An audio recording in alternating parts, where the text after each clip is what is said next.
ilimi izilдөө китеби жарык көргөн сиздерге таң эрте жар салып мактануу менен айтабыз. Ушул китеп туурасында бизге кененирээк маалымат бериш үчүн Чыңгыз Айтматов атындагы Тил Адабият институтунун жетекчиси академик Абдуллажан Акматалиев агай бизге айтып бермекчи. Саламатсызбы агай? Майрамыңыз менен агай. Рахмат, өзүңүздүн жакшы. Бүгүн тил күнүнө карата дагы муну кош майрам десек болот. Айтматовдун бул илимий изилдөөлөрү топтолгон алгачкы китеби болбосо керек.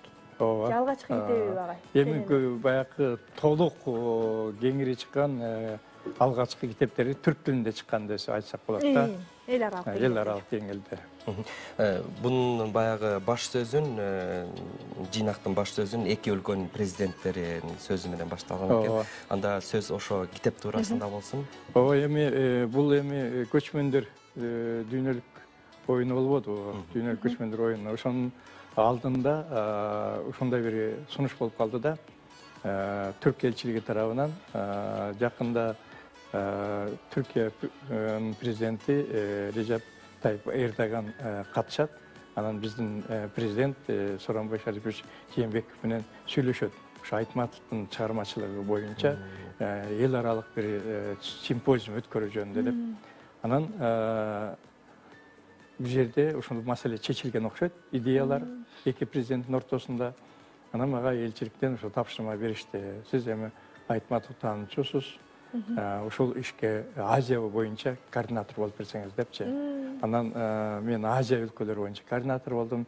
Европа үчүн өзүнчө, ал эми Америка үчүн өзүнчө координатор болуп, 3 киши ушул жыйнакты даярдаганга кириштик да. Бул 12 декабрда 2018 жылы Анкарада атайын келишим менен баштадык. Анан өзүңүздөр айткандай 98 окумуштунун макаласын тандап алдык. 1000ден ашык эмелер келди, макалалар келди. Ошонун ичинен 23 мамлекеттен баягы бири-бирин кайталабаган, мындай бир бардык Айтматовдун чыгармачылыгын камтыган ойлорду айттык да. Мисалы үчүн педагогикалык жагы көп айтылбай жүрөт. Айтматовдун философиялык жагы, искусствонун бардык түрлөрү, Айтматов сүрөт, Айтматов музыка, Айтматов театр, кино, жана башка коом, искусство форум жөнүндө ушулардын бардыгын карап отуруп, ушул биз 98 макаланы тандап алдык. Бирок ошонун ичинен бир 50ге жакыны кыргызстандыктардын макалалары болду. Сиз Айтматов таануучу, сиз үчүн эч нерсе жаңылык эмес. Сиз үчүн жаңылык болгон эмне, кайсы макалалар болду? Мындай кыска бир ойлорду, учкай ойлорду айтып кетсеңиз. Мындай да, биз көбүнчө эле, мына өзүм да мен докторлук ишимде да, кандидаттык ишимде да ушундай бир башкача багытты алгамда Айтматовдун башкалар таасир этти да. Бардык жазуучуларбы, акындарбы, коом дегенде, бирок Айтматов кандай таасир атат?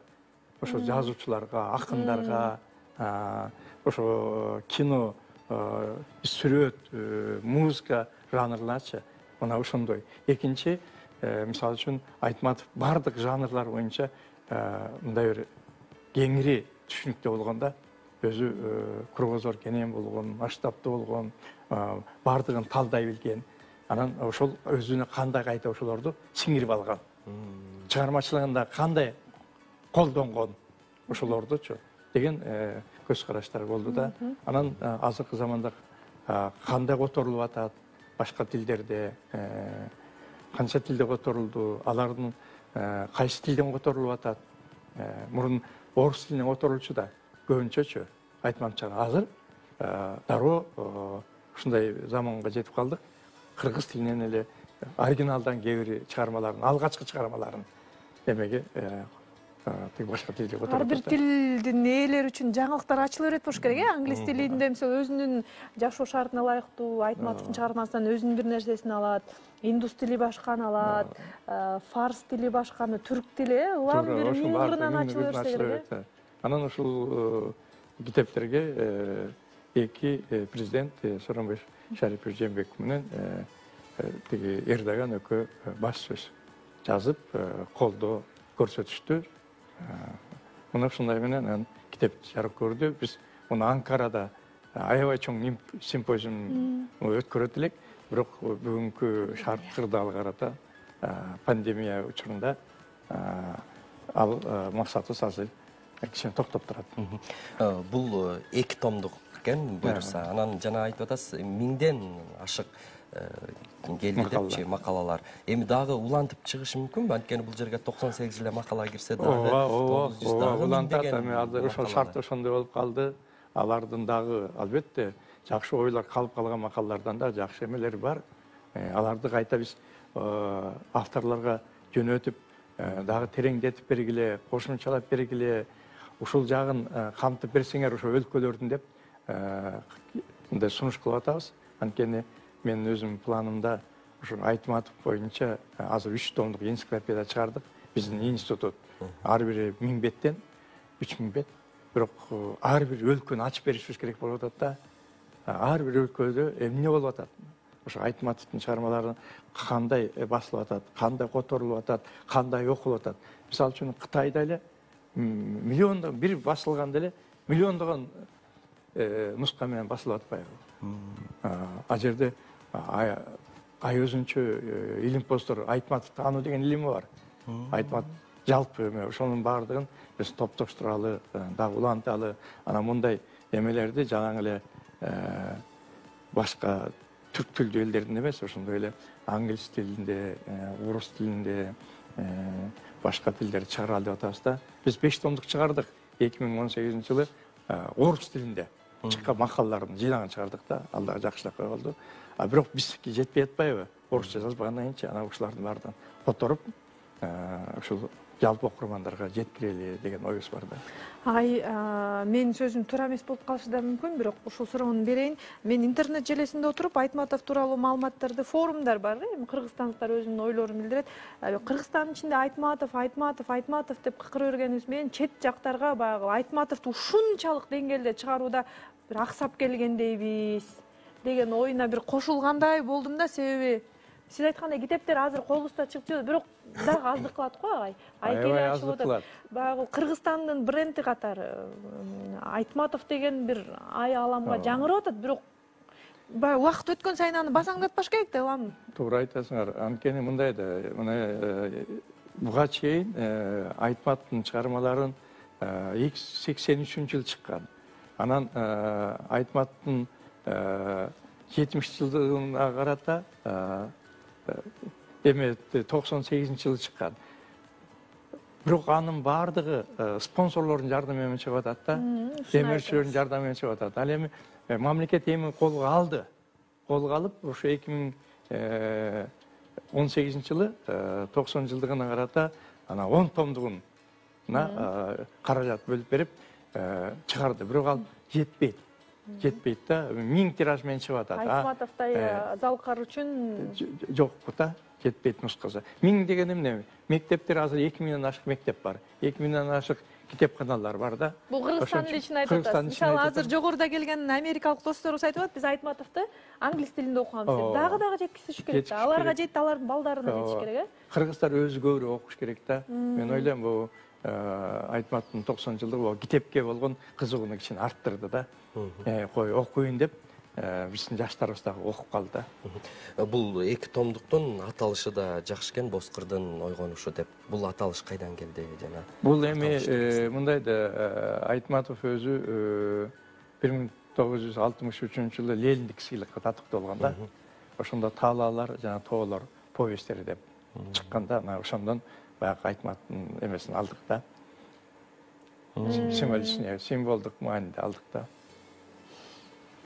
Агай, эми бул китеп колдонмо катары диссертация жазгандар үчүн, кандидаттыгын жактагандар үчүн, деги эле Кыргызстандын эле эмес, чет жака дагы өлө сонун эме болот экен да, илимий.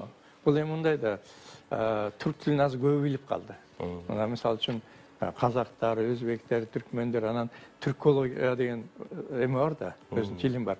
Аны Германияда дагы, башка Венгрия, башка жерлердин көбү, Кытайларда түркологдор бар да. Бул жеткенден бир жолу болуп калды да, түрк тилинде чыккан. Кеңири тарайып баягы. Кыргыз тилинде чыкканда өзүбүз деле калып калып атпайбы?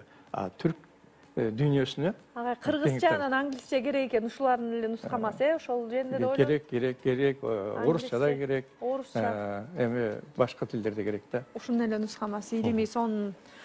Ушул эки томдукка кирген макала ээлерине китепти жеткирүү, таркатуу. Биз өткөндө 10-сентябрда Түрк элчилиги менен бирдикте атайын бет ачарын өткөрдүк.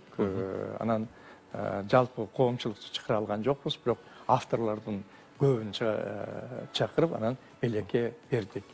Андан тышкары мына китепканаларга берилип атат, таратылып атат. Айтматов таануучуларынын эң жашы канча дагы?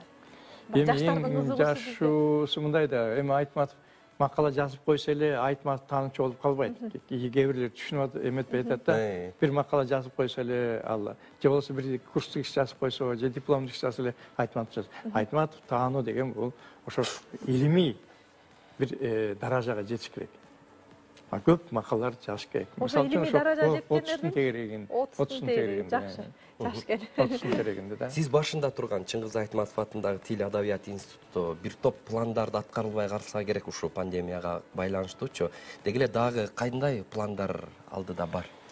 Эми мен жалпы эле Айтматов боюнчабы же Манас боюнчабы? Сиздердин институттун планы Айтматов. Бизде азыр менде ошо жана айтпадым башында, биз бир топ убакыт өткөрүп идик. Ошол Айтматов боюнча өзүнчө ар бир том жанакы искусство тармактар боюнча чыкса деген оюм бар да. Жакшынакай сүрөт менен баардыгы жабдылган. Ошол Канада, Кытай, Япония дегенде ошо Айтматов баардыгын билген. Ошол жерден окуп, тааныша тургандачы. Бул бир. Экинчи, мен азыркы иштеп атканыбыз бул Манас эпосу боюнча болуп эсептелет.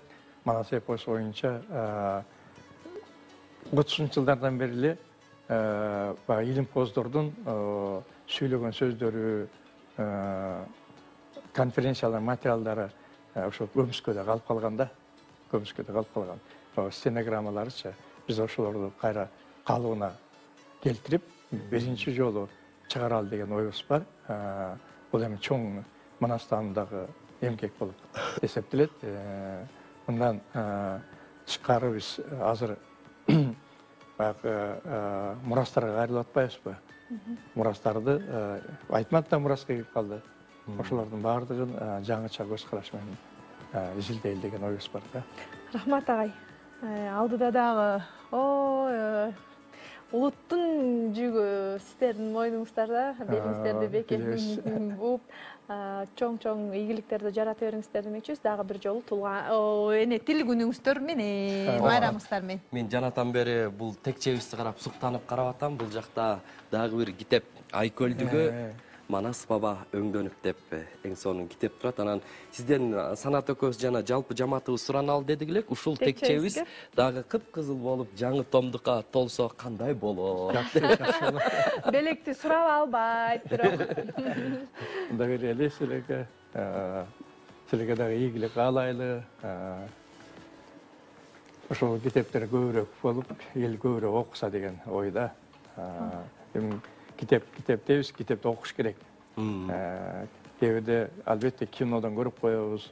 Ал башка, театрдан көрүп коебуз, ал башка. Ал бир гана режиссердун ой чабытына байланып калат. Ошон үчүн китептин өзүн окуш керек. Дагы албан ийгиликтерди сизге жана сиз башында турган институтка каалайбыз. Анан өзүңүздүн да каалооңузду бүгүн Эне тил майрамы деп эртеден бери элибизди куттуктап атабыз, жакшы сөздөрдү арнап атабыз. Сизге дагы биринчи камерабыз даяр. Жакшы сөзүңүз журтуңузга арналсын. Улут тилсиз болбойт да, тилсиз улут болбойт. Ошон үчүн биз тилибизди сакташыбыз керек, артташыбыз керек, өстүрүшүбүз керек. Ал ар бир акылга байланыштуу. Биз ой айтып атпайбызбы? Мамлекет деп жок. Ар бир атуу ошол өзүнүн тилин алып жүрүш керек. Мен ойлойм, ошол тил мамлекеттик тилибизди өзүбүз эле кыргыз тилинде сүйлөбөсөм, мына бүгүн азыр америкалыктар, канадалыктар келип атат. Башка улуттар, башка элдердин өкүлдөрү сүйлөсө, биз ошого жетишибиз керек. Ошон үчүн мен ойлойм, бул келечекте ишке ашат деп майрамыңыздар менен. Рахмат сізге. Қадырман телекөрушілер, мына ушундай кызыктуу маек менен сапарыбызды уланта беребиз. Алдыда мындан да кызыктуулар бар.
Yazalt bakke.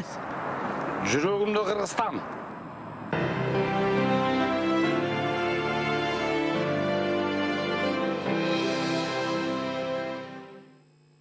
Телекөрчүлөр, сапарыбызды уланта беребиз. Айтматовго арналган китеп туурасында маек кылдык. Аны Улай эле Чыңгыз Айтматовдун сөзүнө жазылган Муратбек Бегалиевдин Ысык көлдү сагынуу